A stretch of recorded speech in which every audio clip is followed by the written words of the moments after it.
നമസ്കാരം, ഇത് IBN Malayalam.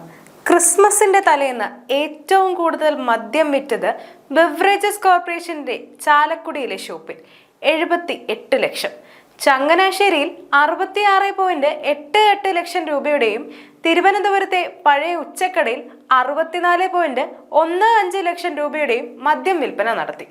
Christmas ദിനത്തിലും തലേന്നും മദ്യവിൽപ്പനയിൽ റെക്കോർഡിട്ട് ബെവറേജസ് കോർപ്പറേഷൻ ഔട്ട്ലെറ്റുകൾ.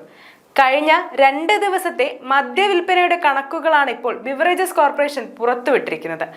ആകെ 152.06 കോടി രൂപയുടെ മദ്യമാണ് വിറ്റഴിച്ചത്.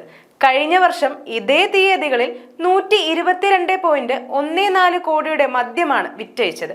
കഴിഞ്ഞ വർഷത്തേക്കാൾ 24.50% അതായത് 29.92 കോടി രൂപയുടെ വർധനവാണ് ഉണ്ടായിരിക്കുന്നത്. ഈ വർഷം ക്രിസ്മസ് ദിനത്തിൽ മാത്രം 54.64 കോടി രൂപയുടെ മദ്യമാണ് വിറ്റഴിച്ചത്. കഴിഞ്ഞ വർഷത്തേക്കാൾ 6.84% വർധനവാണ് ഇത്തവണ ഉണ്ടായിരിക്കുന്നത്.